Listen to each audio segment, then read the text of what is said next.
एक गरीब किसान और नागराज की कहानी। एक गांव में एक गरीब किसान रहता था। उस गांव में 2-3 साल से बारिश नहीं हुई थी, जिस वजह से वहां की सारी ज़मीन सूख चुकी थी। किसान भी बहुत दुखी थे, क्योंकि वो अपनी ज़मीन के ऊपर कोई फसल उगा नहीं पा रहे थे। सर्दी का मौसम था।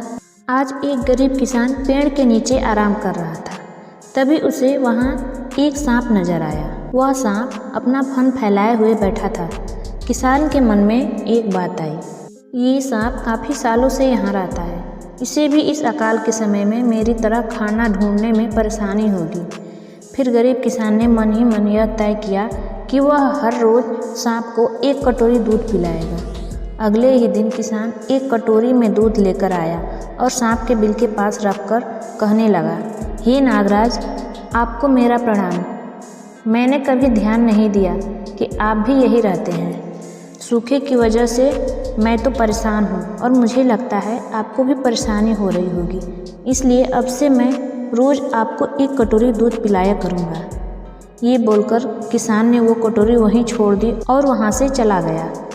अगले दिन सुबह जब वो कटोरी लेने वापस आया तो उसने देखा कि कटोरी में कुछ चमक रहा है। किसान ने कटोरी को उठाकर देखा तो उसके अंदर एक सोने का सिक्का था। फिर किसान हर रोज़ सांप को 1 कटोरी दूध पिलाता और अगले दिन सुबह हर रोज़ उसे एक सोने का सिक्का मिलता। एक दिन किसान को किसी काम से शहर जाना था और उसने अपने बेटे को ये काम की जिम्मेदारी सौंपी। उसने अपने बेटे को कहा, बेटा ध्यान से 1 कटोरी दूध सांप के बिल के पास रख देना।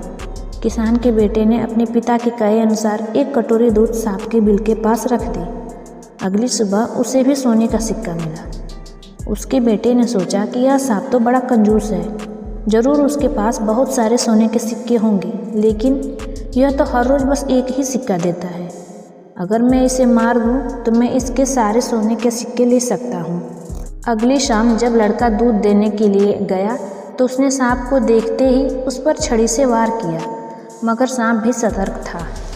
उसे छड़ी तो लगी पर उसने किसान के बेटे को भी डस लिया। सांप का विष बहुत ही जहरीला था।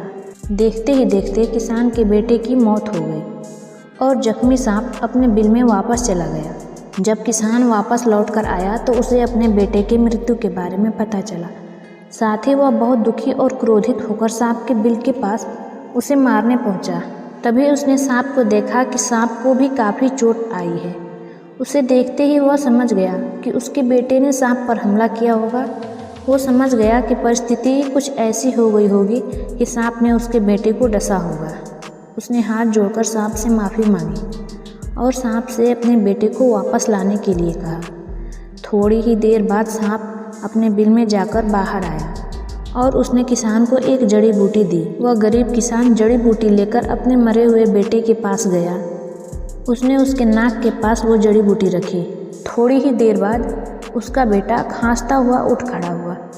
जिंदा होने के बाद किसान के बेटे को उसकी गलती का एहसास हुआ। वो अपने पिता के साथ सांप के बिल के पास गया और उससे हाथ जोड़कर माफ़ी मांगी और बोला, हे नागराज, मुझे क्षमा कर दीजिए। अब मैं किसी भी पशु पक्षी या जानवर पर हमला नहीं करूँगा। मुझे क्षमा दान दें। सांप भी खुश होकर अपना सिर हिलाया और वापस अपने बिल में चला गया। इस कहानी से हमें यही सीख मिलती है कि हमें लालच नहीं करना चाहिए। लालच करना बुरी बात है। इस कहानी में किसान के बेटे को उसके लालच का फल मिला। उम्मीद है आपको आज की कहानी पसंद आई होगी। अगर कहानी पसंद आई है तो प्लीज़ कहानी को लाइक करें और हमारे चैनल को सब्सक्राइब करें और इसी प्रकार के और कहानियों को देखने के लिए हमारे चैनल पर बने रहें।